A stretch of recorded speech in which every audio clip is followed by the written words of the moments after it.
the I Love CVille Show. Thank you kindly for joining us. Good to be with you. We're live on all social media platforms from our studio in downtown Charlottesville. It's good to connect with you through our network today. We're presented by Scott Wagner of Scott Wagner Integrated Medicine. Who's got your back? Dr. Wagner has your back. Scott Wagner Integrated Medicine. Mayor Snook offers comments to the I Love CVille Network on the recent gang and gun violence. We will read those comments verbatim from the mayor of Charlottesville, Virginia, who has unique perspective to offer on gang and gun violence, considering he is a defense attorney. So he has the lens and the viewpoint of an attorney, an esquire, a defense attorney, who's got a strong reputation in this town with what he does professionally, and also as the leader, the mayor of Charlottesville. Those comments coming up to you in about 90 seconds. Also on today's show, Dr. Matthew Haas, the embattled superintendent of Albemarle County Public Schools. And I think if I was using a one word to describe Dr. Matthew Haas, the superintendent of Albemarle County Public Schools, that word would be embattled. I'm going to ask you, Judy Wickower, that question. You're the director of the show. People count on you as a local celebrity and a local pundit for your perspective. I thought I'd get a reaction from you from that. If you had one word for Dr. Matthew Haas, and you don't have to give it to me now, you can keep it on a one-shot. What would be the one word you would utilize to describe the superintendent of Albemarle County Public Schools? My word is embattled. He is in the Daily Progress today saying, hey, I think we made a mistake, and it's time to get the school resource officers, the police, back in the school. And we're going to start with Albemarle High School, our largest and most diverse school in Albemarle County. So now you got the embattled superintendent telling legacy and traditional media that, hey, we made a mistake, and it's time to get the police back in the hallways. We'll talk about that on the show. Ladies and gentlemen, if you've watched this program over the course of the last year, you know that yours truly has championed school resource officers back in the hallways. And today, the top person, the person atop the totem pole for ACPS, is saying we made a mistake and it's time to get the police back in the hallways. We'll talk about that on today's program. We'll have reaction on Judy Lee, the school board member, reaction on Dr. Haas, and parent thoughts on today's program. I also want to talk a topic from yesterday that we did not get to. What has the greatest impact on local land? On land in Albemarle County and Charlottesville City. I'll give you three options. Option number one, what will have the greatest impact on local land? Upzoning in the city of Charlottesville. City of Charlottesville is widely expected to allow, to permit upzoning, basically allowing density to be more fluid and more realistic and easier to transpire. Housing stock, more of it in Charlottesville City. That's what upzoning is. That's option one. Option two is UVA buying land. We know UVA is the largest landowner in Charlottesville City and Albemarle County. And then option three is expanding the developmental area in Albemarle County. Which of those three has or will have the greatest impact on local land in Charlottesville City and Albemarle County? And we'll talk Keith Woodard owning much of Cherry Avenue on today's show, and the Paramount Theater on the downtown mall showing UVA women's and men's basketball games, an idea that I've been championing for 2 years on this program. Utilizing the Paramount Theater on nights where it does not have events to take Tony Bennett and the men's basketball game and put them on a big screen, offer it for free to the public, and get families to come to the downtown mall. That is a win-win scenario for everyone downtown. Everyone. And certainly and undoubtedly will impact the brand of the downtown mall, a brand that currently is probably missing. The brand of downtown, and why don't we go to the two-shot, Judah, and welcome you to the program. Make sure mics are on, two shots are working. In an ideal scenario, and first, good afternoon, my friend. Hello. And in an ideal scenario, the brand of the downtown mall, if you had to have one word, that brand should be family. It should be? Should be. The brand should be safe, family, fun. If you wanted a brand for the downtown mall and you needed a tagline, John Blair asked us that question. What is the brand of the downtown mall? I don't think there is one right now, but I think what it should be is safe, family, fun, the tagline. Okay. That's what I think it should be. And the Paramount hosting UVA men's and women's basketball games and showing them on the big screen at the Paramount Theater, offering it free to the public, and, making some money on concession sales, it's brilliant. And it embodies the safe family fun that the tagline should be for downtown Charlottesville. If you're friends of Charlottesville, if you're Alan Kajin, if you're Ludwig Kutner, if you're Wilson Ritchie, if you're Andy McClure, Ivan Rekosh, if you're Charlottesville City Council, if you're Michael Kochis, City Hall, that's the tagline that you want for downtown Charlottesville. Safe family fun. Okay. That's what it should be. Okay? All right, let's get to Lloyd Snook's comments. I have a lot of respect for Mayor Lloyd Snook. Yeah, definitely. Not only friend of the program, his law firm, 30 feet from our studio, I see him almost every day, Mayor Snook. He sends this comment to the I Love CVille Network 41 minutes ago. We have been talking on this show all week long that Mayor Snook should be getting ahead of this story, and he leaves this comment on the murder in Belmont, the gunfight in Belmont that had, frankly speaking, out-of-towners in a gun battle outside restaurants and a tire shop in a Tony, prestigious, and expensive neighborhood. Mm-hmm. So Mayor Snook says this to the network. Speaking as a criminal defense attorney and close-up observer of the local crime scene, and not because my position as city councilor has given me access to any special knowledge, he says there has been an upswing in local gang activity for the last 15 or 20 years, and a series of state or federal prosecutions knocked those groups back or out. He says about a decade ago, some out-of-town groups tried to recruit some local wannabes. More prosecutions, more people sent to jail. That kind of activity abated for a while. Lloyd Snook says in the last year or two, we seem to be seeing more out-of-town groups trying to get involved in our local crime scene. Lloyd Snook says, again, not based on any inside info, if we have people from Texas and Maryland shooting at one another in Belmont, we have to be concerned about outside gangs trying to move into Charlottesville. It will certainly be a priority for the new police chief starting Tuesday. It may, as it did before, require the participation of federal prosecutors and federal law enforcement. I appreciate that comment. He's coming at it as just a person, as an attorney, and not as the mayor.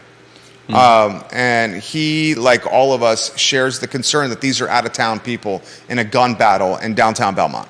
Yeah. And the question I have, again, is gang activity in the area. What is the motive or the momentum or the driving factor behind that gang activity? And Judy and I asked this question sometime this week. Are you more worried that the gang activity is out-of-town gangbangers? Or would you be more worried that it's in-town gangbangers? What is more frightening to you? Out-of-towners fighting for turf, or trying to kill people? We don't know that they're fighting for turf. Or in-towners fighting for turf or trying to kill people. We do know they were trying to kill people. When you're shooting guns at people, you're trying to kill somebody. That's usually how it goes. Usually how it goes. What worries you the most? We were both in agreement it was out-of-towners that worried us the most. Yeah. Because the out-of-towners don't have connections with positive people locally, where those positive people locally could potentially change the nefarious or felonious behavior into a better outcome. I'm not sure I follow that, but my issue is that with with people in town, I think it's more likely that the police know about them and are at least keeping an eye on them and their activities. Whereas with out-of-towners, and this is why I think it's foolish to hire people to stand around, hire officers or whatever you want to call them, to stand around ambassadors, Belmont, because out-of-towners are, I believe their actions are going to be fairly random to us, because how did they end up in Belmont? Right, we don't know. It was probably completely random. It may have been that they drove by someone that they recognized. Whatever the reason, it has far less to do, I think, with neighborhoods, whereas with people who are from in town, they would largely be acting in and around, particular neighborhoods. Yeah, I agree with that. I agree with everything you said. Out-of-towners, there's an element of randomness that is, I think, probably impossible to predict or police or patrol. I 100% agree with everything you just said right there. And that's why the out-of-towners make me nervous the most, because of the unpredictable nature of their actions. That's what you're saying. 100% agree with what you're saying. 100% agree. Snook, in his comments, specifically mentions the police chief, Kachis, who starts early next week. Yeah. And he also brings up the fact that this is a cyclically recurring event of having gangs start causing trouble, and I don't know, trying to take over ground or whatever you want to call it, and that every time it's happened, they've shut it down, and I'm sure they'll do the same this time. Is it fair to say Kachis on Monday or Tuesday should straight up, John Blair, we'll get to your comments, Dave Riddick, we'll get to your comments, Kachis on Tuesday or Monday or Tuesday, whenever he takes the job his first day, should straight up have a presser, should straight up welcome the media, should straight out, I mean, we're reaching and talking with folks inside the police community of lining up an interview with Kachis, but is it safe to say he should straight up acknowledge what's happening in a press conference? Here's what we're seeing. Here's the path to correction. Here's how we're going to police it. This is what our hope is from the community. We want folks, as we've already identified this week on the show, this is going to take folks all over the supply chain of safety to keep this violence from escalating. Nonprofits, teachers, police, landlords, community stakeholders, elected officials, town employees, city employees. It's going to take everyone to correct this. My take is Kachis from day one has the press conference, gets ahead of this, and identifies that we have a problem and says, I'm aware of it and I'm going to work to fix it. Yeah, I would be surprised if he didn't. But who knows? And hopefully he will, and he will, assuage the fears of, people who are worried that this is, that this is something big. We'll follow this closely. We appreciate Mayor Snook's comments. David Riddick, we'll get to your comments on school resource officers shortly. John Blair, we'll get to your comment on the move by the Paramount to show UVA men's and women's basketball games on the downtown mall. John Blair says free events for families send a positive, inclusive message to the entire city. John Blair, well said. I mentioned this live on air moments ago.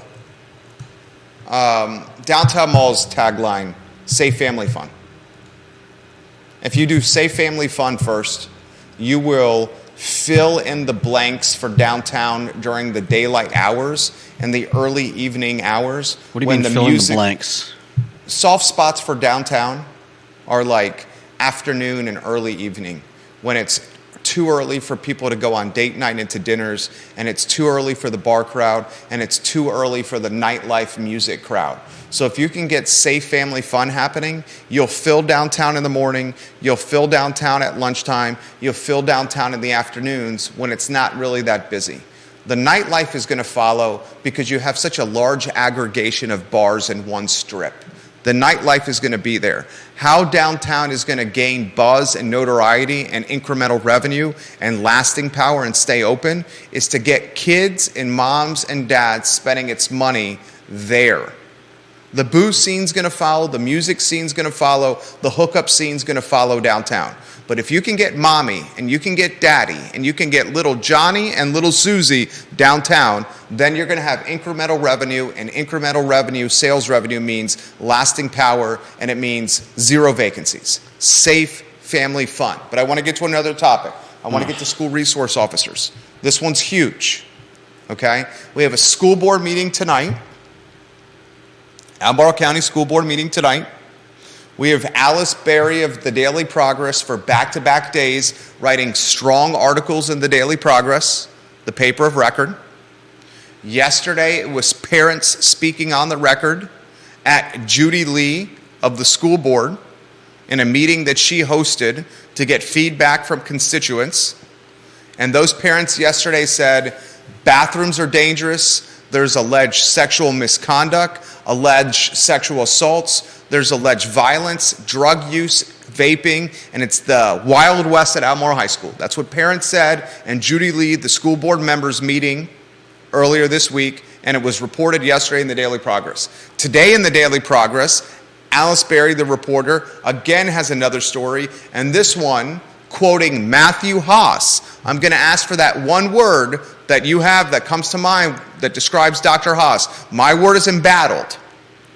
In today's newspaper, Dr. Haas is being quoted as saying, I'm going to ask the school board members to get the school resource officers, the police, back in the hallway at Albemarle High School to keep this misconduct from happening or to change it. I want to say this, and then I'm going to go to you. I, and you have as well, have been all over school resource officers back in the hallways for almost a year now. It's been a topic that's weekly, if not daily, on this show. Get them back in the hallways. Return a sense of order to the schools. And a tryout that lasted 2.5 years or so is backfired and has been a failure.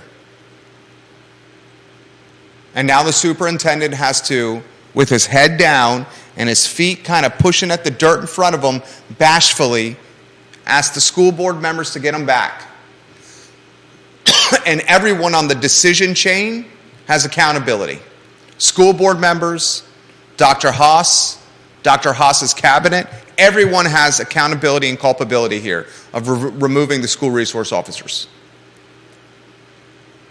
One word that describes Haas to you, and then your take on this topic, Judah Whitcower. I mean, I don't think I could do better than embattled, but if I had to pick one, maybe searching. I don't know. Searching? I don't know. Yeah, he's looking for. He's obviously trying to figure this whole thing out. Searching? Searching is not an adjective. All right. Well, I don't want to get into the weeds on this. Searching is a verb. I don't care. And battle is an adjective. You asked me for a word, and that's what I've got right now. So, yeah. I mean, the SRO is the officer is quite a ways away, I would imagine, because they're not going to have the vote on adding a single that single SRO until spring, which is roughly at least 3 months away. I mean, at least it's this school year. He's still got to get school board approval to do it. He can't just make the call on himself. And the frustrating aspect is we've seen the flip book of the embattled superintendent. Because about a month ago, the embattled superintendent was putting the onus on principals of the schools. And the embattled superintendent said, if you want the school resource officers, principals of the schools, it's up to you to ask for them. Now what's happened is the voters and the citizens and the parents and the people that are really freaking worried, my wife and I, you, the viewer and listener, are saying this process is entirely too slow. And the natives are getting restless. And we are utilizing the power of collective voice. The power of collective voice to utilize, to leverage, to get school resource officers back in the schools and to make administrators move into action. And that's what's happened this week. Judy Lee hosted a meeting and people were pissed. And Judy Lee went into this meeting, the school board member, And she wanted to host this meeting because she wanted to get some FaceTime and some brand recognition for a potential political push of higher office. And Judy Lee, who hosted a meeting with constituents because she wanted to basically assess the temperature of voters in her district, that push or that meeting backfired on her. And in that meeting, which she probably anticipated it to go positive or as a forum or platform for her to get the word out about a potential political push upward, instead, parents got pissed. And parents said the schools are a nightmare. Sex, drugs, violence, assault. And because of that, the temperature escalated for the embattled superintendent. And the embattled superintendent, who is very much a politician. And if someone does not think Dr. Matthew Haas is a politician, then you're not reading the tea leaves. This dude is a politician. He's reading energy, he's reading popularity, he's reading the narrative, he's determining where the room is leaning one way or the other. And Dr. Matthew Haas, with us leading the charge on this network, with you and me leading the charge on this network, realizes that the temperature in this community and the mood in this community has freaking changed. And the mood in this community some 18 months ago was way more progressive. And 24 months ago, that progressive mood said no school resource officers. That progressive mood was more focused or perhaps distracted by the pandemic, more focused or distracted by curriculum, more focused or distracted by topics associated with transgender hospitality in classrooms and hallways. And folks can be progressive in mindset until it starts impacting their pocketbook and the quality of life in their home. And right now, the mindset's changed. And Dr. Haas, the embattled superintendent, his mood and mindset have changed because he sways as the wind sways and as popular opinion sways. That's what's happened. And we have the gumption and the fortitude to call it out.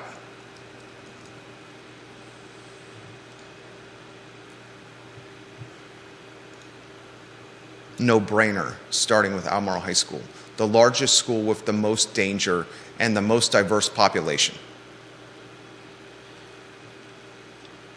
You disagree?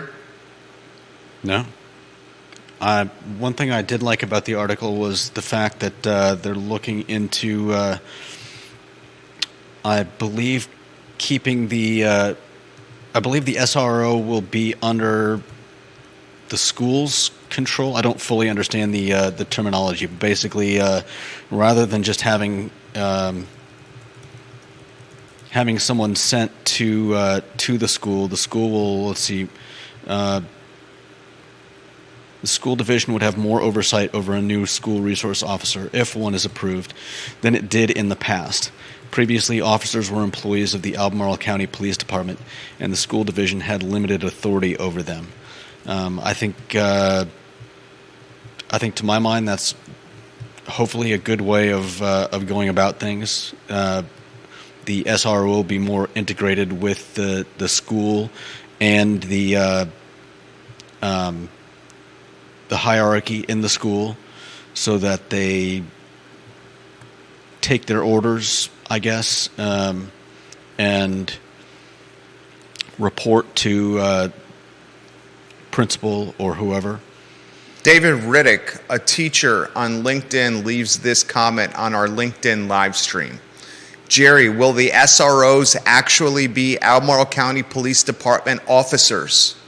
Will they be acting as police officers while on campus? Or will they be acting under the control of Albemarle County Public School Authority? Great questions. Yeah. Great questions.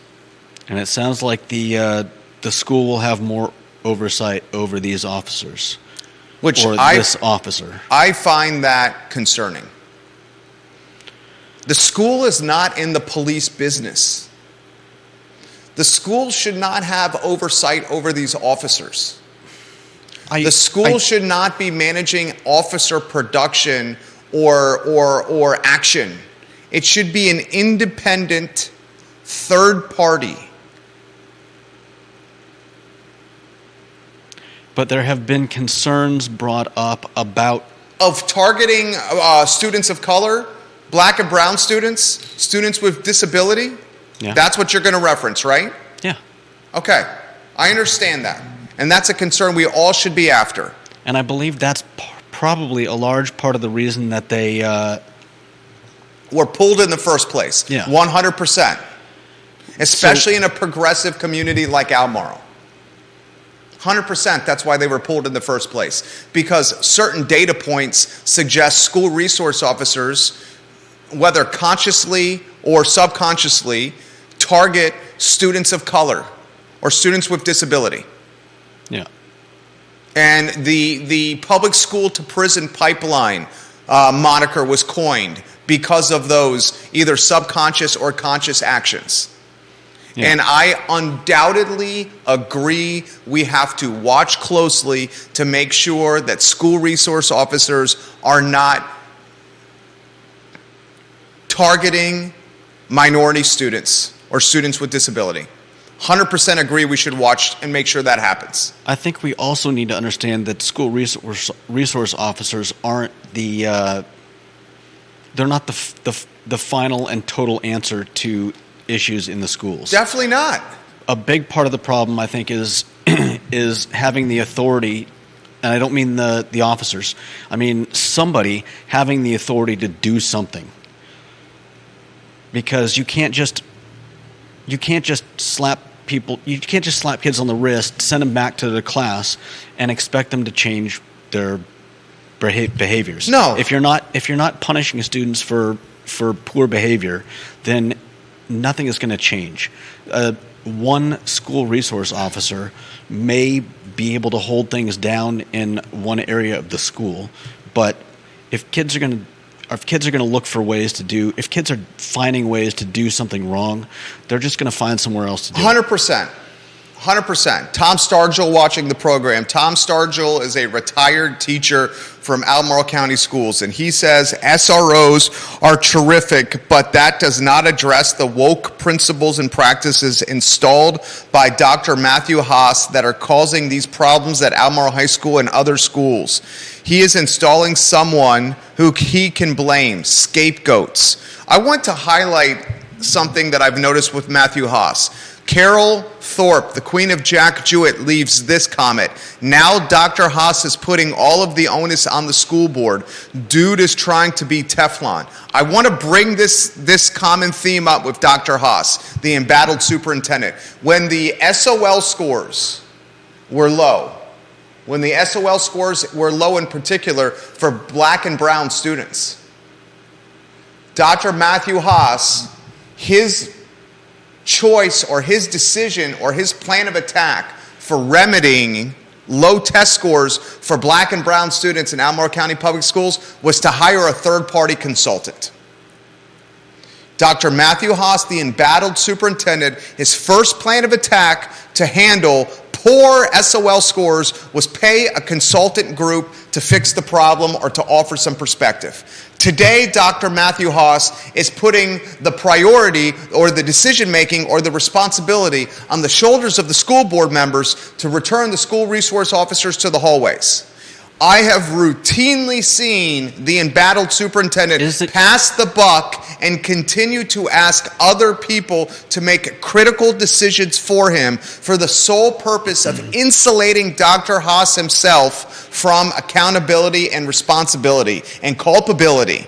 Is that something that he could unilaterally do himself? He could undoubtedly unilaterally come up with a remedy for SOL piss-poor performance. No, I meant well, he asked the principals of the school to voice their opinions and the school resource officer a couple weeks ago. I can certainly think that Dr. Matthew Haas at tonight's school board meeting can tell the school board members, we need to get them back into the school right now. I am saying this to do it. Right now, he's asking if the school board members think it's a good idea that the school resource officers come back. He's utilizing a Teflon technique undoubtedly. Okay. And that should aggravate you, viewers and listeners, and parents.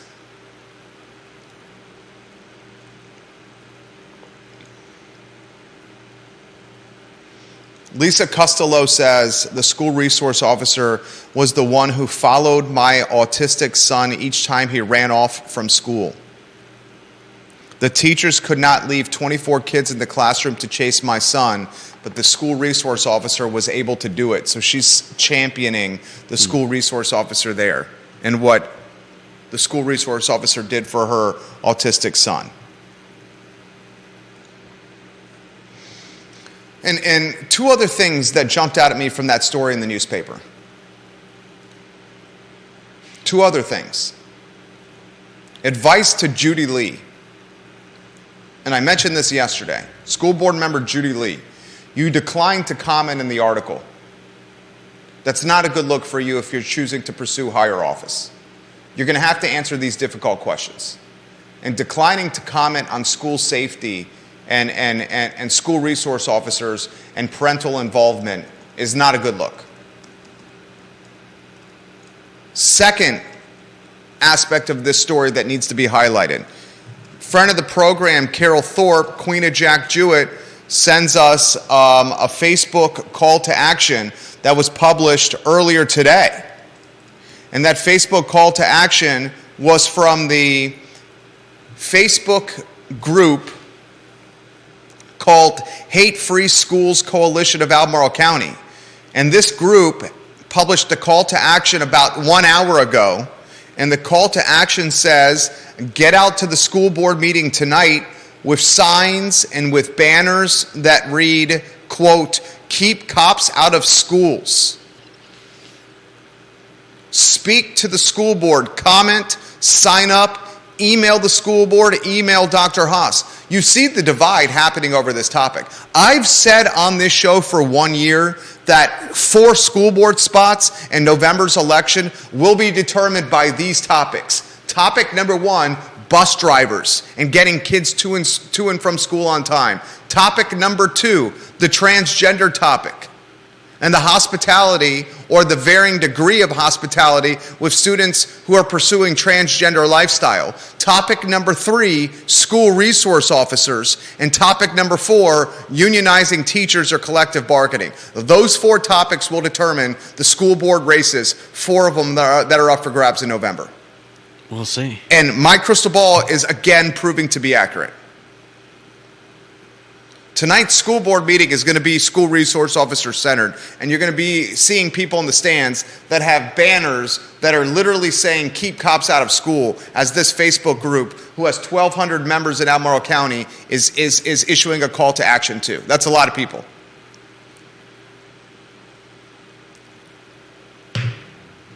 You want to add anything to this before we get to Albemarle County real estate assessments? No. Do you agree that the superintendent's office does not look great right now? I agree that none of them look great right now. And it doesn't have anything to do with being wishy-washy. It has everything to do with not being authoritative. Being authoritative and wishy-washy are the same. Not being wishy-washy are the same thing. No. One of them refers to, the board voted out the SROs 2.5 years ago. The board correct? voted out the SROs based on counsel from the superintendent. Yeah. The superintendent told the board to vote out the SROs. Yeah. So my issue is that the schools have seemingly devolved to just, basically chaos, it sounds like. That's what it sounds like.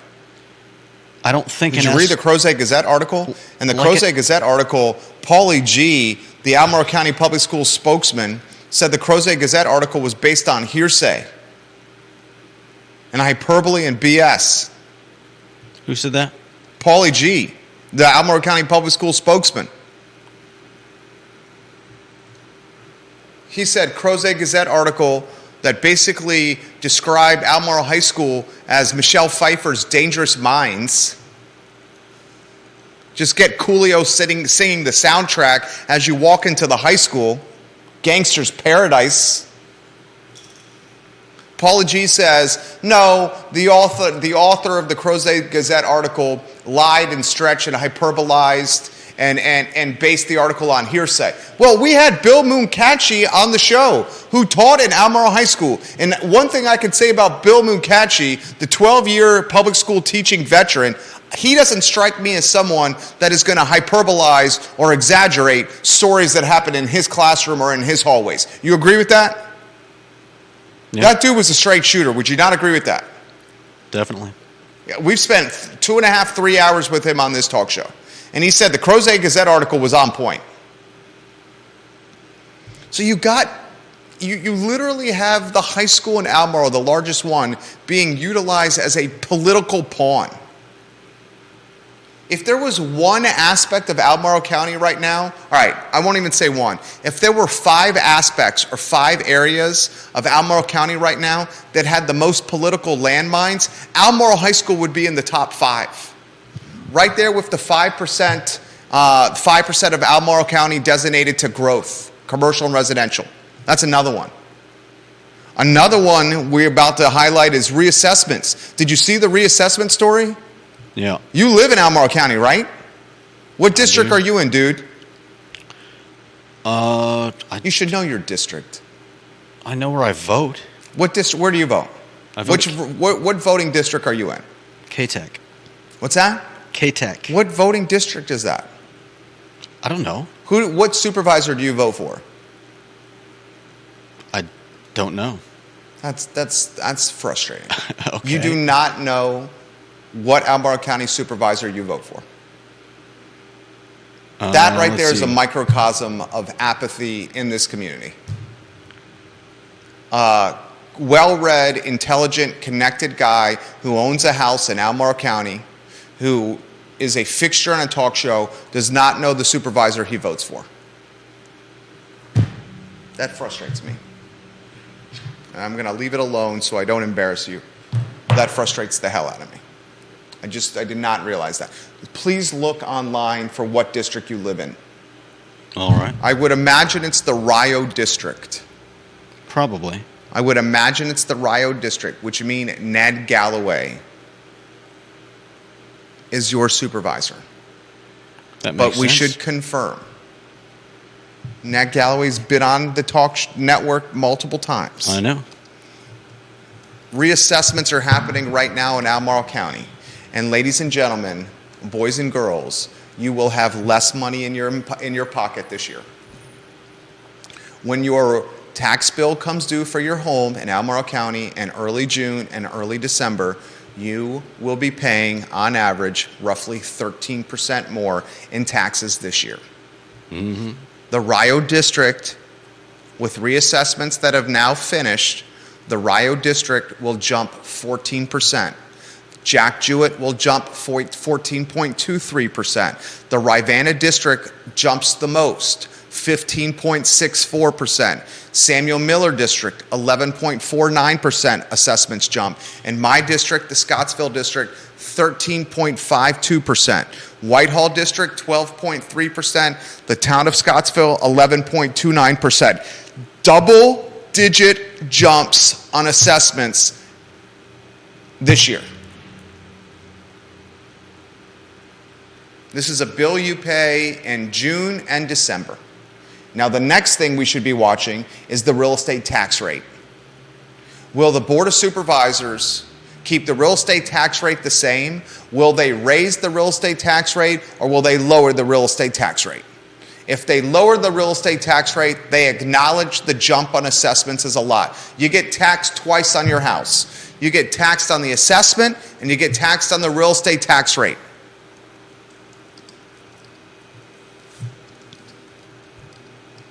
On average, Albemarle County has a 13% jump on its assessments. That is significant. And why it's significant is because gasoline's expensive now, groceries are expensive now, your personal property is expensive now. Everything's more expensive now. Real estate assessments jumping 13% on average are how folks that are retired that live on a fixed budget get gentrified out of communities. Real estate assessments jumping 13% are how folks that are out of work get gentrified out of communities. And frankly speaking, real estate assessments jumping 13% on average in Albemarle County are how folks with good jobs get gentrified out of communities. 13%. Follow the supervisors and see what they do with the tax rate. And if you want to vote a supervisor into office like yours truly, that is mindful of this, that would do a tax rate, that would push to drop the tax rate to help offset the assessments, then start voting that way, please. Because that's what I would do. And that's what you've seen other jurisdictions do. Lower the tax rate to help offset the increase of the assessment. Are you Rio District? I believe so. You got to vote. I do. Okay.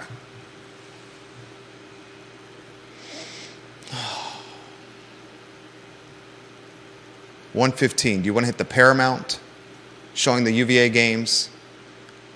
Keith Woodard's company owning much of Cherry Avenue? Or the greatest impact on local land? Upzoning in Charlottesville City? UVA buying more property, or Albemarle County expanding the developmental area? You can pick the next topic, one of those three. I don't know.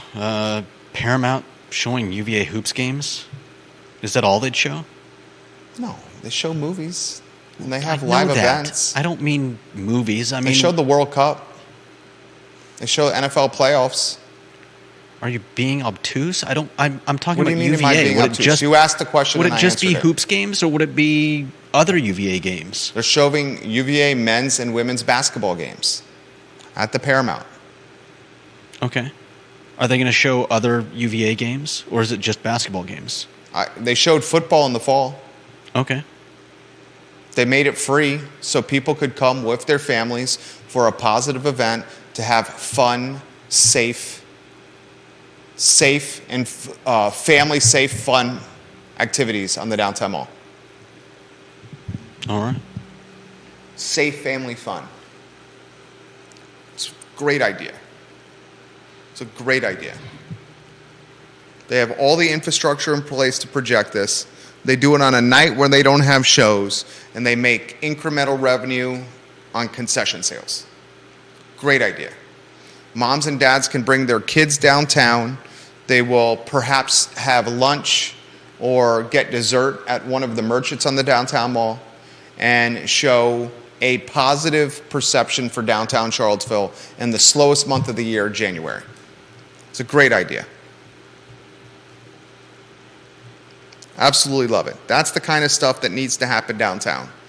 And John Blair, you've been asking what the brand for downtown Charlottesville should be. Safe family fun should be the mission for downtown Charlottesville in any kind of branding campaigns. Safe family fun. Friends of CVille. Friends of CVille, I'm talking to you. Safe family fun. I want to highlight how much property Keith Woodard of Woodard Properties owns on Cherry Avenue. It's no secret that Cherry Avenue is the most underperforming corridor in Charlottesville City. I think you can make a legitimate argument for two corridors in Charlottesville City is the most underperforming. The first corridor is Cherry Avenue, and it's from Tonsler Park to the UVA Hospital. That strip has a boatload of traffic, and it's big time underperforming. Another underperforming corridor is High Street. And it's underperforming from, say, Lexington Avenue all the way to Freebridge and Costner Brothers. And there's a common denominator with Cherry Avenue, and there's a common denominator with High Street. The common denominator on Cherry Avenue is Keith Woodard, and Woodard Properties owns a lot of the commercial real estate on Cherry Avenue. The common denominator on High Street is Mr. Costner of Costner Brothers and his family own much of the commercial property on High Street. So you have two vastly underperforming strips of commerce and of real estate. High Street and Cherry Avenue. High Street's controlled by one family, the Cosners. Cherry Avenue controlled by another family, the Woodards. Those two legitimately your most underperforming strips of real estate in a 10.2 square mile city. Sean Tubbs puts this in perspective in a CVille Weekly article. Sean Tubbs, you're doing a great job. This is what Sean Tubbs writes. The commercial section of Cherry Avenue also has two notable purchases, both tied to Woodard properties. In August, a company associated with Woodard Properties paid $3.5 million for the former IGA grocery store across from Tonsler Park. In November, another Woodard LLC bought an undeveloped 0.25 acre lot at 716 Cherry Avenue. In 2021, Woodard Properties purchased both the Cherry Avenue Shopping Center and a nearby vacant lot. In addition, Woodard Properties purchased holdings between 7.5 Street and 5th Street. Anthony Woodard and his father Keith Woodard of Woodard Properties also developed the footpath or the trail off of Cherry Avenue. I see Woodard Properties moving at a more tangible and significant level of momentum when it comes to redevelopment on Cherry Avenue than what the Cosner family is going to do on High Street. I think Cherry Avenue is going to be developed at a faster and more significant clip than High Street. Cherry Avenue has extremely close proximity to the downtown mall, to Midtown, and to UVA. Cherry Avenue has a developer with deep pockets that has institutional knowledge and has a reputation to respect and to keep protected in Central Virginia and Albemarle and Charlottesville, and that's Woodard. He owns a lot of Cherry Avenue. He's going to, of anyone, determine the future of that strip. And if anyone thinks the future of Cherry Avenue is going to be some payday loan businesses, or some cell phone companies, or some vacant lots, or a home to a subcontractor that works at UVA, you're not in touch with reality. Cherry Avenue is going to look like, what do you think it looks most like? I mean, I think it'll look like businesses. I think it'll look like I think from what I read, they're talking about having a mix of businesses and residential. I think it's going to look like downtown Belmont, but more commercial business centric. Cherry Avenue is going to look like downtown Belmont with more density on business side. You're going to have residential right off Cherry Avenue, but it's going to be businesses with residential right behind it. That's what I think it's going to look like.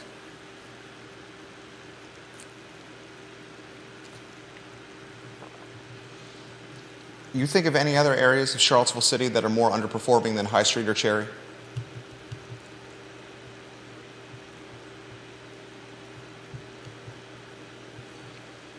No, not really. Those are the top two. Yeah. I've stuck with that the entire time on this show.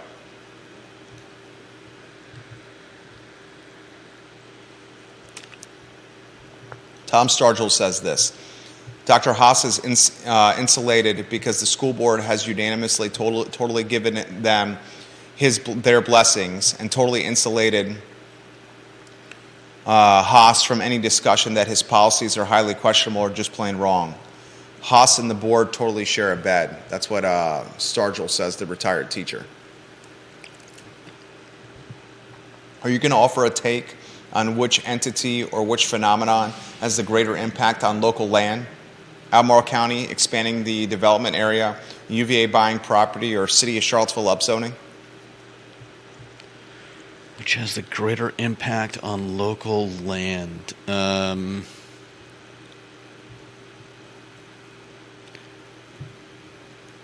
mean, the upzoning is still to come, right? Upzoning is expected in June of this year before. Certainly Neil Williamson thinks that. He's got a bet with Keith Smith. So you got 3 picks, 1 to choose from. I mean, I would say UVA just because they're actively buying up land currently.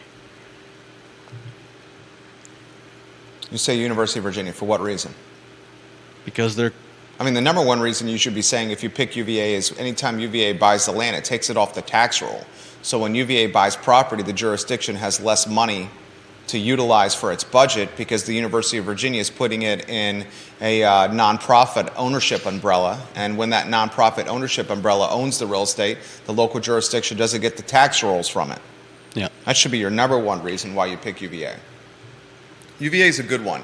I think Albemarle County expanding the developmental area, however, would have the greatest impact on land in Albemarle and Charlottesville City. Albemarle County only has 5% of its land allocated for development, residential and commercial. Only 5%. And many people that are stakeholders have said we're at capacity with the 5% because the land that's still vacant does not have the topography to develop. It's undevelopable, a lot of people would say. So expanding the developmental area in Albemarle County, say you go from 5% to 10%, would potentially 2x development in Albemarle. And Albemarle's got land to expand. City of Charlottesville's 10.2 square miles and it's landlocked. It's got nowhere to go. Anonymous, the I Love CVille Network's version of Deep Throat, says this on the topic of what regulatory loosening would have the greatest impact. He says, I think expanding the development area in the county would be the biggest, but I want to point out that probably none of them will have a huge impact. Both the city and county already generate housing at a very solid clip. 2022 through November, city permits running at 4.25 units per 1,000 residents. County, 7.8 permits per 1,000 residents. Virginia as a whole, just 4.2 permits per 1,000 residents. He says a truly overregulated city like Palo Alto, California is at 0.5. 0.5 permits per 1,000. A wide open city like Houston is at 6.0 permits per 1,000. Lower than Albemarle. Wow, Albemarle 7.8. That's good data from that guy. Again, good data.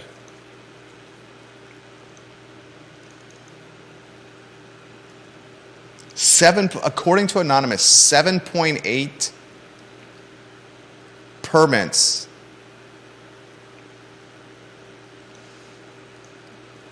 per 1,000 units. That's a lot. Huh. I didn't know that, Anonymous. I think voters come May of this year, when the June assessments come out for payment, people are going to freak the hell out. No doubt. They're going to freak out. Carol Thorpe says, put it this way, every Albemarle County homeowner's property taxes went up today at the current rate. The question is, will they go up a second time if they raise the rate in a few months? That's what we got to follow closely. Will Albemarle County's Board of Supervisors raise the real estate tax rate? Your assessments just jumped 13%, so you're already getting taxed more. Will you get taxed even more a second time come tax rate time? Vanessa Parkhill says, during inflationary times, the only one sure to come out ahead is the government. The cost of eggs goes up, that's higher tax revenue for the government. Cost value of your car goes up, higher tax revenue for the government. Wages go up, higher tax revenue for the government. Last time I checked, most folks were not getting a salary increase of 8% or higher to put them in the range of inflation. It's a good comment, Vanessa. Yeah.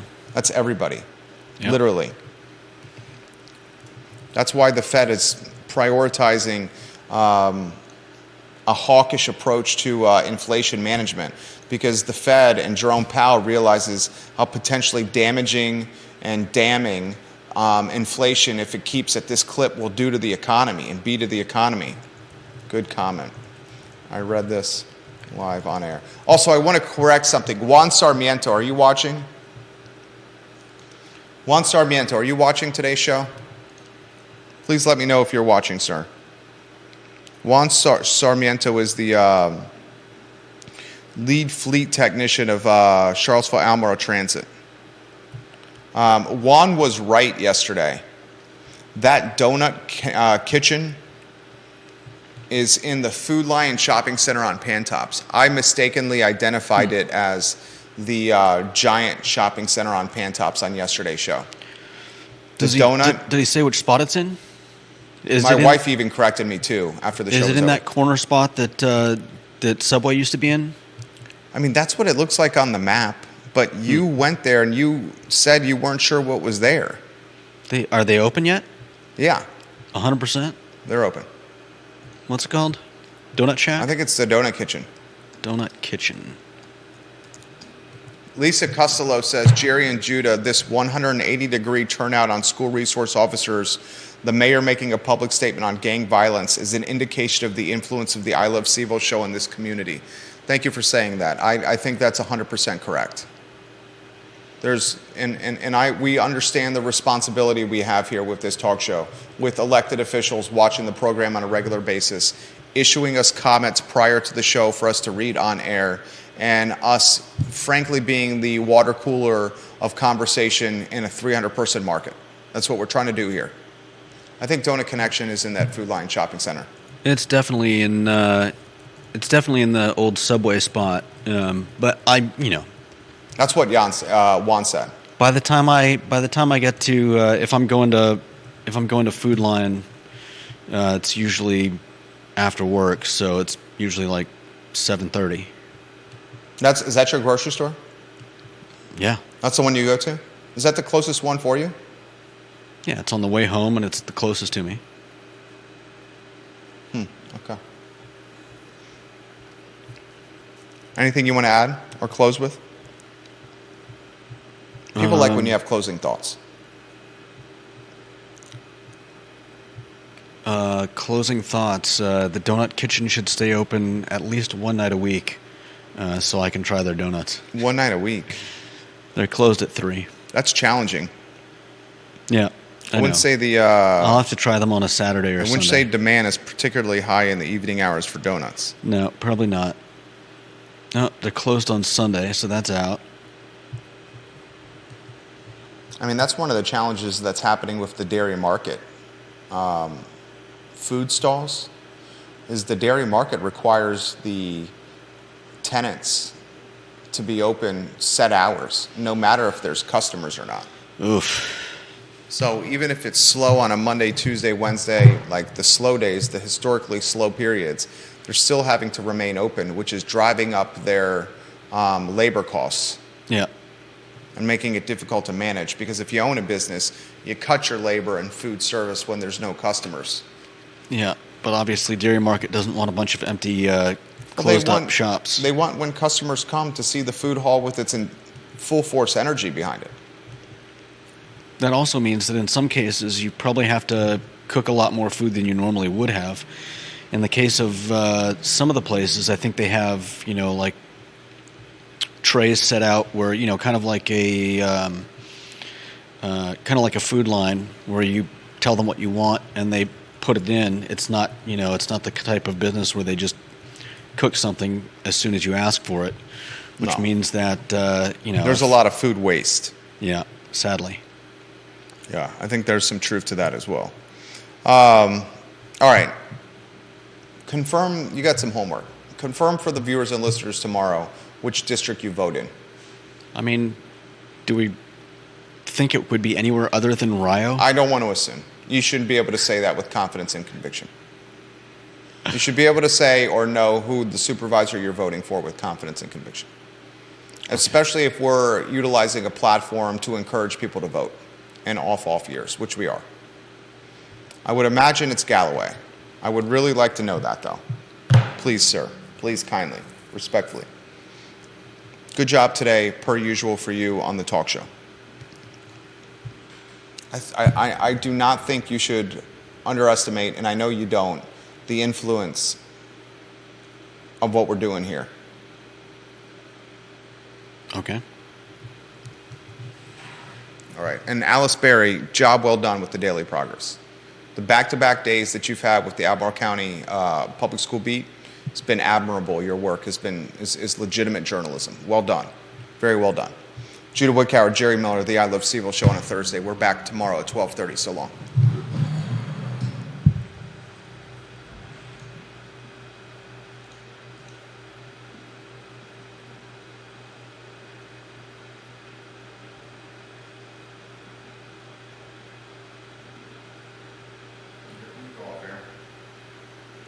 What's that?